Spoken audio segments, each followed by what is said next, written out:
Esperando que se encuentren todos bien.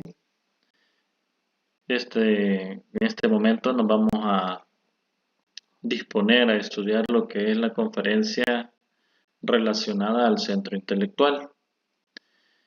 Este centro es de los más problemáticos en el ser humano, ya que es donde radica el pensamiento, el razonamiento, y es el que no nos permite visualizar la realidad y el que nos mantiene dentro del dualismo del bien, el mal, el sí, el no, el blanco, el negro. Y dice el maestro Samael, el cuerpo mental es el burro en que debemos montar para entrar en la Jerusalén celestial. La mente es esclava de los sentidos, hace al alma tan inválida como el bote que el viento extravía sobre las aguas. Eso lo encontramos en el Bhagavad Gita. Entonces, nuestra mente, ocupada y dominada por los defectos psicológicos, es arrastrada y es controlada por todas las emociones y nuestros sentidos y prácticamente por nuestros defectos, los cuales nos van diciendo o nos van eh, diciendo o manifestando en nuestra mente qué es lo que está bien o qué es lo que está mal, pero a través del punto de vista de un defecto. Y esa entrada triunfal de Jesús el Cristo en la Jerusalén, significa y simboliza esa maravillosa o ese logro alcanzado de dominar la mente, o sea, pero la mente nuestra, la mente individual de cada quien, que ya no existe ese dualismo, ya no existe esa confusión y podemos verlo si fueran aguas, como aguas agitadas o mares agitados dentro de nosotros mismos, sino que solo existe la certeza de nuestro real ser, o la certeza de la iluminación o de la conciencia dentro de aquella persona, porque ha dominado totalmente la mente. Dice el maestro, pensar profundamente y con plena atención resulta extraño por esta época involutiva y decadente, o sea, no pensamos individualmente, siempre estamos influenciados por alguien más. Sin embargo, el hombre o la humanidad creemos creemos firmemente que somos una misma persona y que es un mismo pensamiento que surge de una individualidad, cosa que el maestro aclara que no es así. Dentro del centro intelectual surgen diversos pensamientos provenientes no de un yo permanente como suponen neciamente los ignorantes ilustrados, sino de los diferentes yoes en cada uno de nosotros. Y podemos observar eso en cada una de nuestras acciones de instante en instante. En este momento podemos estar de un estado de ánimos, tenemos ciertos pensamientos. Cuando estamos molestos, surge otra diversidad de pensamientos. Y la diferencia es que el yo de la ira lanza sus pensamientos de odio y de venganza y de conflicto a través de la mente y es lo que se manifiesta de acuerdo al yo que esté en nuestra mente, de acuerdo al yo que se esté manifestando. Así serán los pensamientos que tendremos en nuestro interior. La humanidad no quiere darse cuenta, o como dice el maestro, no quiere darse cuenta el pobre mamífero intelectual que los múltiples pensamientos que por su entendimiento cruzan tienen origen en los distintos yoes que llevamos dentro. Sin embargo, cada uno de los diferentes yoes que cargamos dentro, usa nuestro centro intelectual, lo utiliza cada vez que puede para pensar. O sea, cada vez que un yo tiene la oportunidad de tomar los controles de la máquina humana, en este caso del centro intelectual, aprovecha para conseguir uno, primeramente, su alimento, su satisfacción como yo.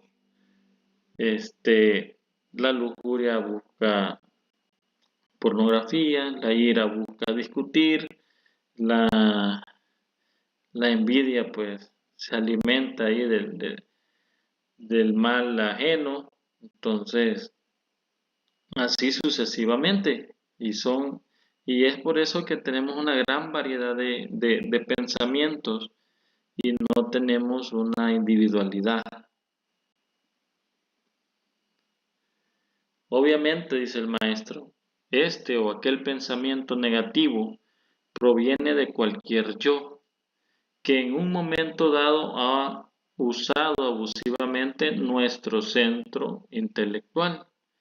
Pensamientos negativos los hay de distinta especie: sospecha, desconfianza, mala voluntad hacia la otra persona, celos pasionales, celos religiosos, celos políticos, celos por amistades o de tipo familiar, codicia, lujuria, venganza, ira, orgullo, envidia, odio, resentimiento, etcétera, etcétera. Todos estos defectos se manifiestan dentro de nuestro espacio psíquico mental, ¿no? Y pues es tan complicada nuestra realidad que aunque tuviéramos paladar de acero y 1000 lenguas para hablar, no alcanzaríamos a enunciarlos cabalmente. Así lo expresa Dante, ¿no? En su libro. Y continuando, nos dice el maestro, como quiera que no es posible que exista efecto sin causa, afirmamos solamente que nunca podría existir un pensamiento por sí mismo, por generación espontánea. O sea, nunca va a existir un pensamiento sin que haya un causante o sin que exista un yo detrás de este pensamiento. Entonces, también nos dice el maestro, la relación entre el pensador y pensamiento es ostensible. Cada pensamiento negativo tiene su origen en un pensador diferente, o sea, en un defecto diferente. En cada uno de estos existen tantos pensadores negativos cuantos pensamientos de la misma índole. Entonces, tenemos realmente dentro de nuestra psique un verdadero problema, porque nuestra mente se va a continuar agitada mientras existan dentro de nosotros pensadores, o en este caso, yoes, ¿no? Yoes que tomen posesión de la máquina humana. Incuestionablemente, dice el maestro, dentro de cada uno de nos existen demasiados pensadores.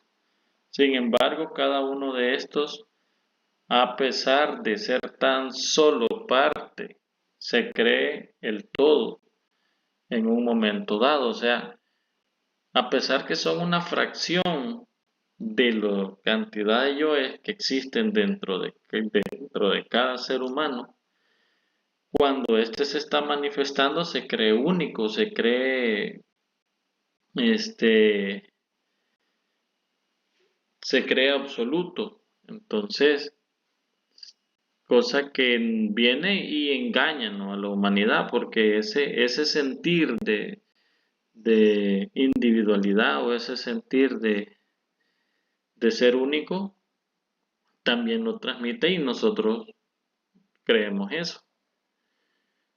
Dice el maestro, los mitómanos, los ególatras, los narcisistas, los paranoicos nunca aceptarían la tesis de la pluralidad de pensadores o de la pluralidad de yoes o de egos, porque se quieren demasiado a sí mismos, se sienten el papá de Tarzán o la mamá de los pollitos. Entonces, es tan complicado luchar o tratar de conquistar o de eliminar, perdón, algo que no podemos ver a simple vista, algo que pasa desapercibido dentro de nosotros, porque todos creemos que pensar, que razonar es algo normal en la humanidad y que entre más razonemos o más pensemos somos más intelectuales o le vamos a hallar una solución a X problema. Sin embargo, el maestro nos explica y nos enseña que que no es razonando ni pensando la normalidad de nuestra mente.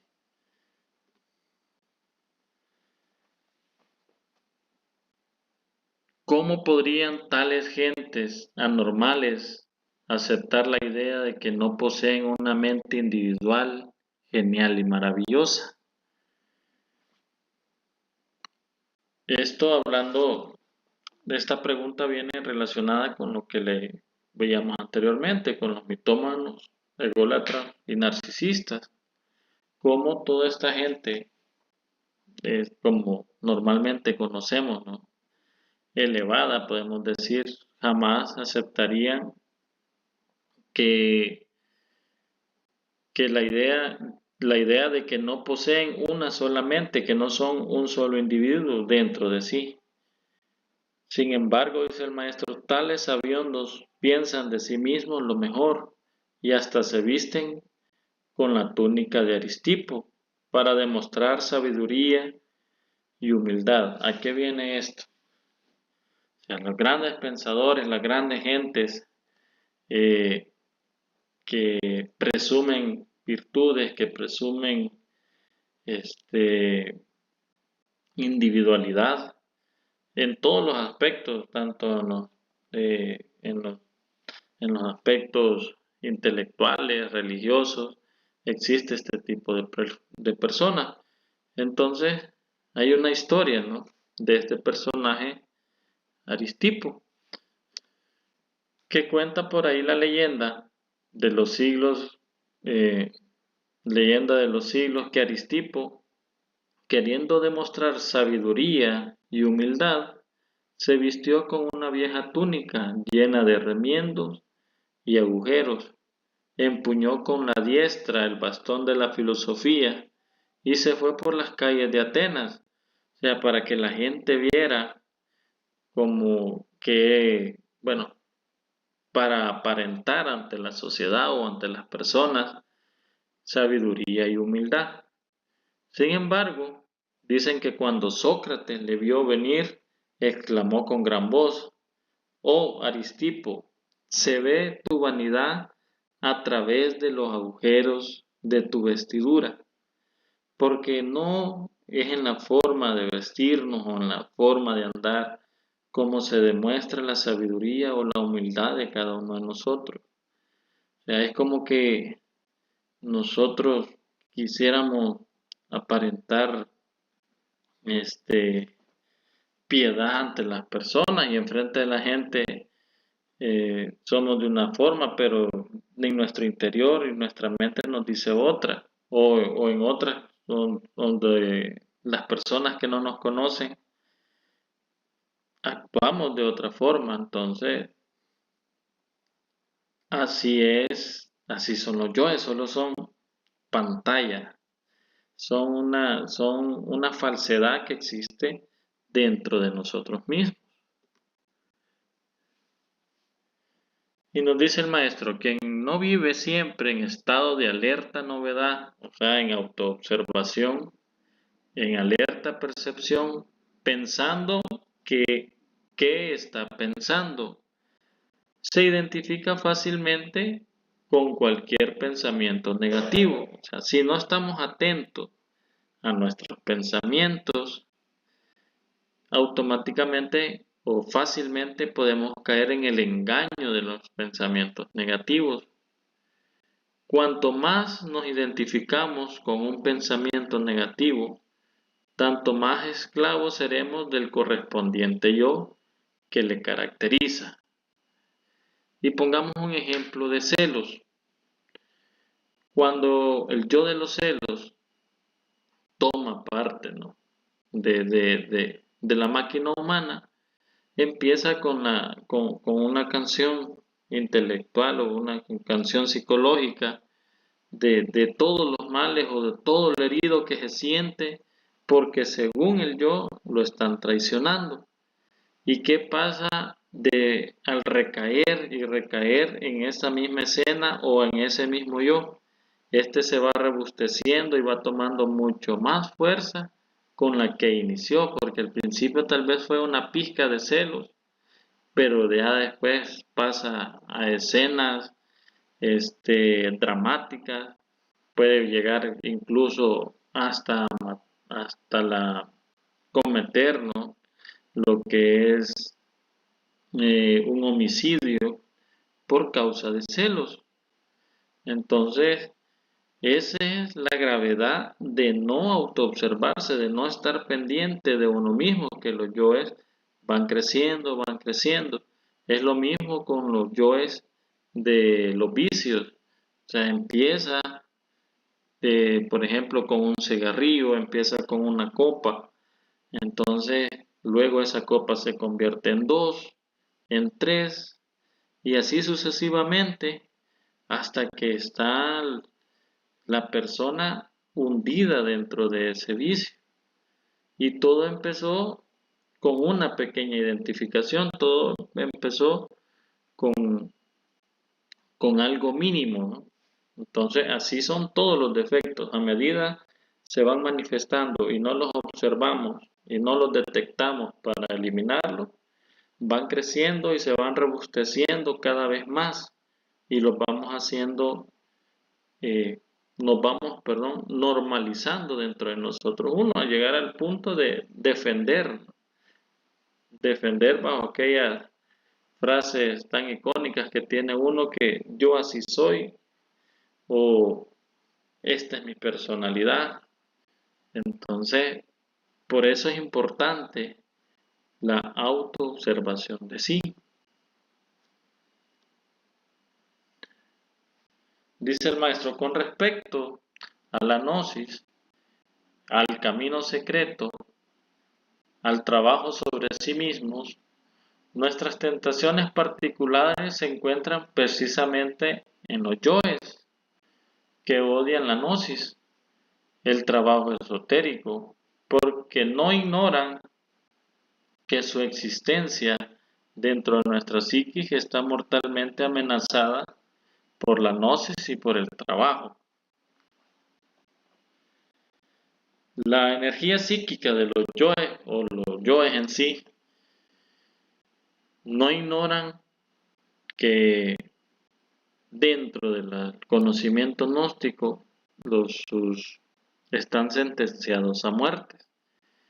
Entonces, es por tal razón que cuando un estudiante gnóstico realmente empieza su trabajo interior, empieza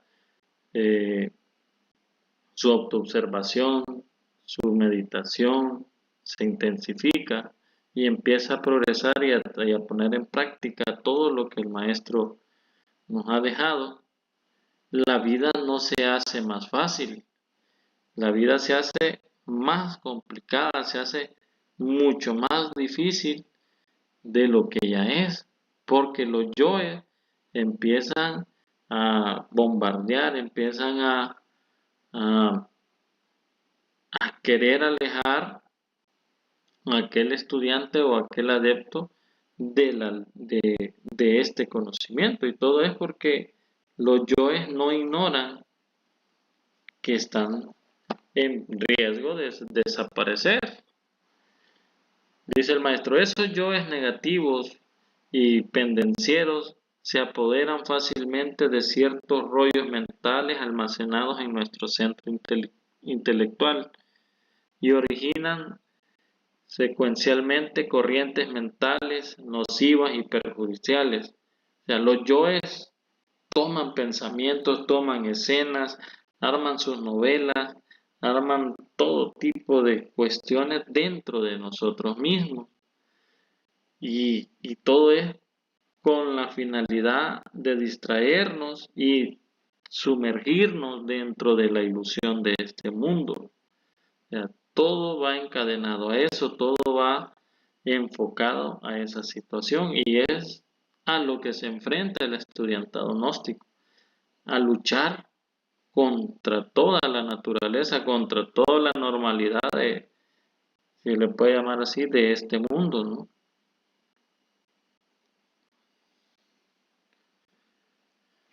Si aceptamos esos pensamientos, esos yoes negativos que en un momento dado controlan nuestro centro intelectual, seremos entonces incapaces de librarnos de sus resultados. O sea, si no nos damos cuenta, si no actuamos en una, con la autoobservación, vamos a ser víctimas y presas de esos yoes. Jamás debemos olvidar que todo yo negativo se autoengaña y se autoengaña y engaña. En conclusión, dice el maestro, miente. Y todo esto tiene, y los yoes, todo esto de los yoes tiene que ver también mucho con nuestros estados de ánimo, con nuestros, valga la redundancia, con nuestros pensamientos, ¿no? Por ejemplo, dentro de nuestros estudios, tener una súbita pérdida de fuerza de trabajar, o cuando el estudiante se desilusiona de la gnosis, del trabajo esotérico que está realizando, o que pierde el entusiasmo y, y abandona, ¿no? Abandona lo mejor que pudo haber conocido. Es obvio que hemos sido engañados por algún yo negativo. Es obvio que, que nos han arrastrado, ¿no? hacia la corriente de la vida, de la corriente lineal de la existencia, porque es de lo que los yoes siempre van a buscar, los yoes se van a sentir seguros mientras no sean observados.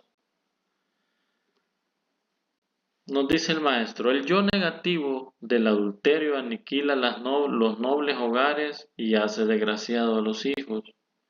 El yo negativo de los celos engaña a los seres que se adoran y destruye la dicha de los mismos, o sea, crea conflicto. El yo negativo del orgullo místico engaña a los devotos del camino y estos, sintiéndose sabios, aborrecen a su maestro o le traicionan. O sea, son cada yo, aunque a medida va progresando el estudiante se van haciendo más sutiles en en su actuar, digámoslo así, en la tentación que, que nos ponen, ¿no? Van siendo más sutiles, más ágiles, mientras no se elimina el 100% de cada uno de ellos. Nos dice el maestro, el yo negativo apela a nuestras experiencias personales, a nuestros recuerdos, a nuestros mejores anhelos, a nuestra sinceridad y mediante una rigurosa selección de todo esto, presenta algo en la falsa luz, algo que fascina y viene al fracaso. Y un ejemplo de eso puede ser que uno esté trabajando en la autoobservación y esté trabajando de lleno sobre sí mismo. Y debido a eso, y debido a ese trabajo, uno se aparta de fiestas, se aparta de diferentes actividades que le causaban satisfacción superficial, ¿no? En cierto tiempo. Y el yo ocupa todos esos esas imágenes guardadas en nuestros recuerdos para atacarnos cuando en todo momento, ¿no? Para atacarnos cuando estamos apartados de eso, empieza el bombardeo de pensamientos, empieza el bombardeo de, de todos estos recuerdos, con la finalidad de arrastrarnos nuevamente ahí. Sin embargo, es el maestro, cuando uno descubre el yo en acción, cuando ha aprendido a vivir en estado de alerta, tal engaño se hace imposible. O sea, por eso es importantísimo la autoobservación, decir que desarrollemos ese sentido de la autoobservación, de estar pendiente de lo que estamos haciendo, de lo que estamos pensando, de cómo nos sentimos. Nos dice el maestro, Netzah es el mundo mental. Esto viéndolo del árbol de la vida, ¿no? Cabalísticamente. La mente cósmica, la mente del ser humano, el cuerpo mental de la raza humana se encuentra en la aurora de la evolución, observando clarividentemente la fisonomía del cuerpo mental de los seres humanos. Corroboramos entonces esta afirmación. El maestro nos dice que Netzah, la región de Netzah, donde se encuentra, ¿no? el cuerpo, la mente o el cuerpo mental. Sin embargo, el ser humano posee en estos momentos cuerpo mental lunar y existen dos tipos de mentes, o sea, la mental lunar que tenemos actualmente nosotros los que estamos dormidos y el mental Cristo o el que es el que se desarrolla cuando el iniciado, cuando el que trabaja está trabajando en sí mismo, crea el cuerpo mental solar. Nos dice el maestro, el rostro del cuerpo mental de casi todos los seres humanos tiene apariencia animal. Cuando observamos todas las costumbres y hábitos de la especie humana, entonces comprendemos por qué el cuerpo mental de la gente tiene fisonomía animal. Si nos ponemos atención a nuestros hábitos, a nuestras acciones, no diferimos mucho de cómo se comporta un animalito, cómo se comporta las especies animales, ¿no? que existen en nuestro planeta. El cuerpo mental lunar que poseemos es naturaleza bestial. El mental solar es la antítesis, es la mente Cristo. O sea, cuando uno ha creado el mental solar, o sea, es todo lo opuesto del mental lunar. El cuerpo mental lunar, dice el maestro, que poseemos es de naturaleza bestial y lo tienen hasta los animales y los vegetales. La única diferencia que hay entre las bestias y el mal llamado hombre es que a éste se le ha dado intelectualidad y las bestias solo obran instintivamente. Esa es la diferencia entre un animal y una persona. Pero de allí tenemos el mismo cuerpo mental o la misma mente lunar. Sin embargo, el cuerpo mental solar no es un cuerpo vago, abstracto, es un cuerpo de carne y hueso, dice el maestro, pero carne imperecedera que no viene de Adán y que se puede atravesar un muro y que hay que fabricarlo en la novena esfera, o sea, con el trabajo eh, de transmutación de la energía sexual. El mental solar es un cuerpo de perfección que come, bebe y asimila, digiere y tiene sus alimentos especiales, su nutrición, su desarrollo.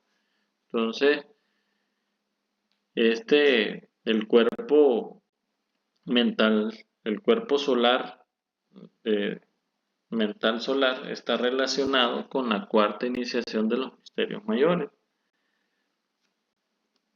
Cuando uno adquiere este cuerpo, dice el maestro, recibe el grado de Buda. La bendita diosa madre del mundo lo presenta en el templo de la mente, diciendo, he aquí a mi hijo muy amado, he aquí a un nuevo Buda. Ella pone entonces sobre su hijo la diadema de Shiva y el manto amarillo de los Budas. O sea, cuando ha dominado o ha conquistado el centro intelectual o se ha conquistado el cuerpo mental solar, surge la total iluminación dentro de nosotros, sí, y nos convertimos en un Buda. Recordemos que Buda no es una persona, es un título, es un grado esotérico que existe en todo el recorrido hacia la cristificación. También nos dice el maestro Sanat Kumara, el ilustre fundador del gran colegio de iniciados de la Logia Blanca, exclama entonces, esto cuando se ha conquistado la cuarta iniciación del misterio. Os habéis libertado de los 4 cuerpos de pecado y habéis penetrado en el mundo de los dioses. Tú eres un Buda. Cuando el hombre se libera de los 4 cuerpos de pecado, es un Buda y entrega el globo del Imperator con su cruz encima, o sea, el globo de la sabiduría. Dice el maestro, nuestros discípulos deben cambiar el proceso de razonamiento por la belleza de la comprensión. El proceso del razonamiento divorcia a la mente del íntimo. Una mente divorciada del íntimo cae en el abismo de la magia negra. Debemos de comprender estas palabras que el maestro nos deja plasmadas, porque muchas veces caemos en eso de querer comprender la enseñanza con el razonamiento, y eso lo que nos va a llevar es mayor confusión. Nosotros debemos de comprender la enseñanza con la práctica, debemos comprender la enseñanza con el trabajo intenso. A medida vayamos trabajando, a medida vayamos practicando, si existen dudas se van a ir aclarando, se van a ir esfumando, ¿no? Eliminando. Sin embargo, si metemos al razonamiento dentro de todo esto, vamos a empezar a generar conceptos equivocados de algo que desconocemos, conceptos equivocados de las prácticas de la doctrina del maestro Samael. Y entonces nos vamos a desviar y vamos a caer en el error. Muchas veces el íntimo da una orden y la mente se revela con sus razonamientos. El íntimo habla en forma de corazonadas o pensamientos. La mente se revela razonando y comparando. Y un ejemplo sencillo de esto, cuando a uno le nace de corazón ayudar a una persona en la calle, espontáneamente surge, ¿no?, la necesidad de ayudarle. Entonces, automáticamente en el instante, después de haber sentido ese impulso de compasión o de misericordia hacia la persona que queremos ayudar, automáticamente viene el razonamiento y nos empieza a cuestionar de que para qué le vamos a ayudar, qué otra persona es la que le va a ayudar, si le vamos a dar dinero. Empezamos a razonar, ¿no?, que el dinero que le vamos a dar lo podemos ocupar después, o que no andamos más plata. Son tantas cosas y ese razonamiento bloquea la intención del íntimo. Entonces, el razonamiento se basa en la opinión, en la lucha de conceptos antitéticos, en el proceso de elección conceptual, etc. La razón divide a la mente entre el batallar de la antítesis y los conceptos antitéticos. Se convierten a la mente en un campo de batalla. Por eso estamos todo el tiempo que no hayamos qué hacer, porque es una batalla campal entre todo el razonamiento que es el que ocupan los yoes y todos esos pequeños impulsos que nuestro íntimo nos lanza, ¿no? Eh, en ciertos momentos.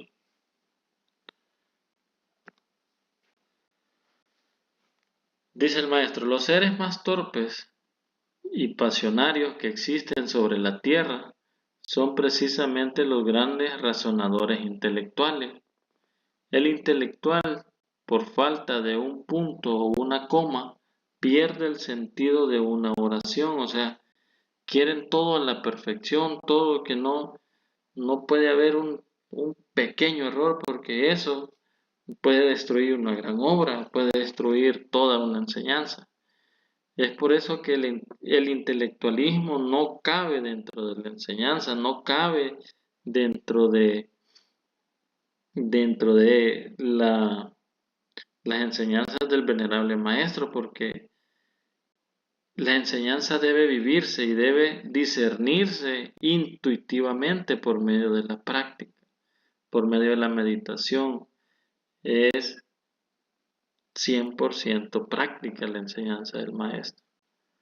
Entonces los grandes pensadores, el intelectualismo viene y se fija en la forma, en cómo, por ejemplo, está mal colocada una coma en un libro o cómo redundan ciertas palabras en un párrafo, en la forma en la estructura de la escritura, se pierden y pierden de vista la esencia, lo que es la enseñanza, lo que es la clave que el maestro está plasmando.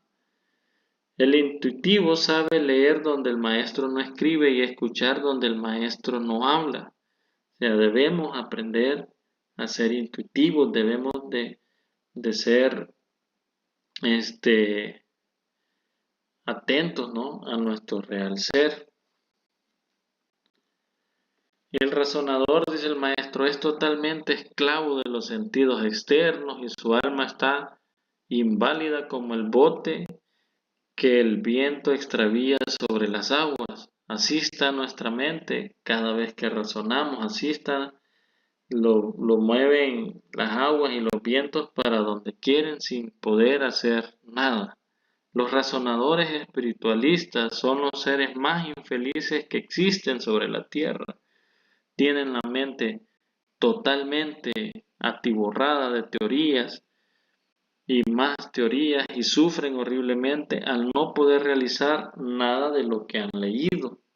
Por eso debemos nosotros no caer en eso, porque eso no es solo afuera de estas filas gnósticas, sino que dentro de las filas gnósticas se da mucho y tenemos que tener el cuidado de no caer en las teorías, de no caer en la memorización, de no caer en el intelectualismo de la enseñanza.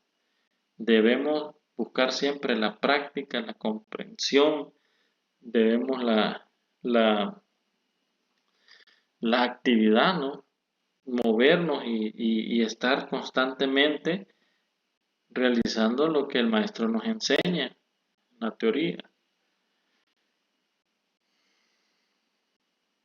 Entonces, porque uno podrá estudiar mucho la gnosis, pero si no trabajamos y no transmutamos nuestra energía para poder elevar el fuego sagrado, seguiremos siendo nada más una biblioteca andante, allí un montón de información almacenada en nuestro cuerpo mental, ¿no? y seguimos siendo habitantes de las tinieblas.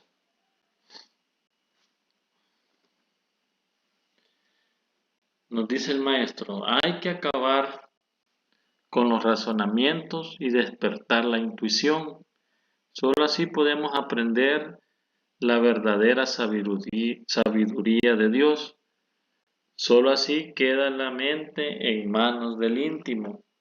La verdadera función positiva de la mente es el arte, la belleza, el amor, la música, el arte místico de amar la arquitectura divina, de la pintura, del canto, de la escultura, de la técnica puesta al servicio del hombre, pero sin egoísmo, ni maldades, sin odio, etc. Debemos nosotros ser observadores, debemos admirar, ¿no?, la belleza de la naturaleza, la belleza del arte, tanto de la música clásica. Debemos fomentar el amor y la caridad y fomentar y practicar el sacrificio por la humanidad para ir despertando la intuición, para ir dejando de un lado el razonamiento, el pensamiento, el dualismo de nuestras vidas. Nadie, dice el maestro, nadie debe ejercer coacción sobre la mente ajena, o sea, nadie tiene que tratar de dominar la mente ajena, porque eso es magia negra. Los culpables de este grave error son todos esos autores equivocados que andan por ahí. Todos esos libros de hipnotismo, magnetismo y sugestión son libros de magia negra. El dominio de la mente no se ejerce hacia las demás personas, no es para coaccionar a la mente o dominar o someter la mente de las demás personas. La única mente que nos debe interesar dominar, controlar, es la mente de cada uno de nosotros. Quien no sabe respetar el libre albedrío de los demás es mago negro. Aquellos que hacen trabajos mentales para dominar violentamente la mente ajena se convierten en demonios perversos. Estos se separan del íntimo y ruedan al abismo. En ningún momento debemos trabajar hacia ese sentido. En ningún momento debemos fortalecer nuestra mente para ejercer presión o para ejercer dominio hacia otra mente. O sea, eso es el camino equivocado. Eso es totalmente contrario a lo que el maestro explica.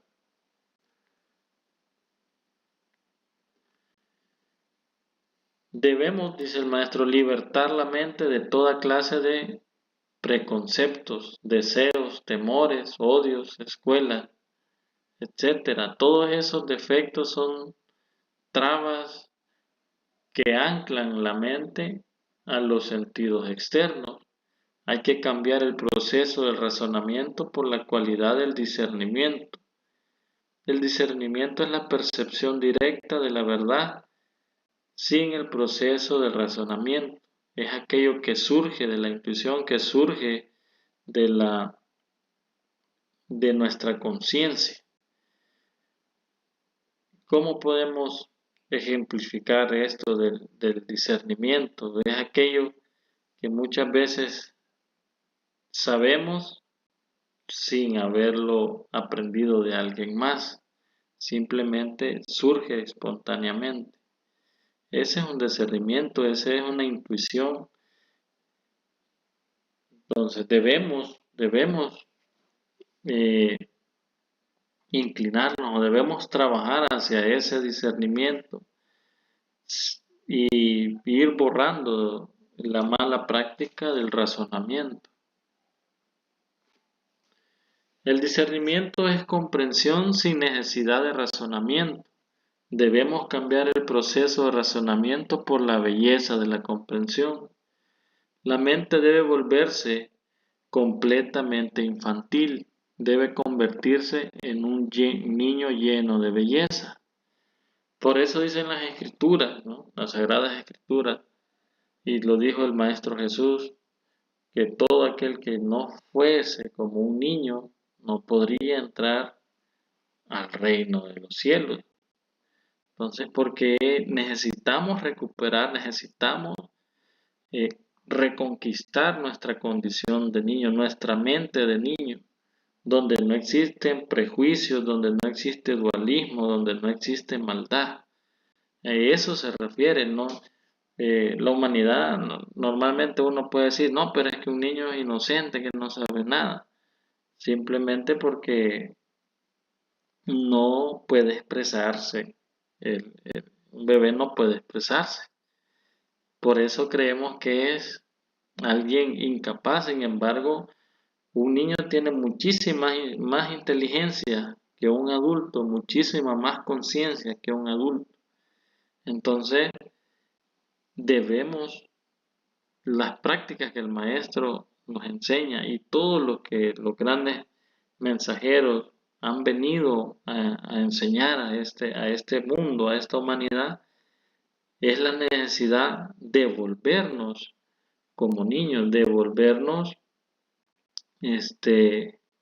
sencillos, de volvernos, de quitar, perdón, de eliminar de nuestra psiquis toda la complicidad, todo el dualismo de este mundo, todo eso de que el razonamiento, ¿no? Lo único que nos divide al ser humano de la iluminación, de conocer la verdad, es el razonamiento, es el pensamiento. Y detrás de cada pensamiento sabemos que hay un yo. Entonces debemos trabajar, debemos motivarnos y debemos insistir en el trabajo, en la meditación diaria, en nuestra autoobservación para caminar, para seguir progresando y no nos desanimemos ante ninguna adversidad, no nos desanimemos porque sentimos que no hay resultados. Recordemos que la disciplina nos va a ir, nos va a ayudar a conquistar y nos va a llegar a, nos va a dar, ¿no? Un triunfo al final de nuestro esfuerzo. Hasta aquí mis palabras. Espero todo esta información llegue y puedan hacia ustedes y puedan ponerla en práctica. Pues cualquier pregunta estamos a la orden.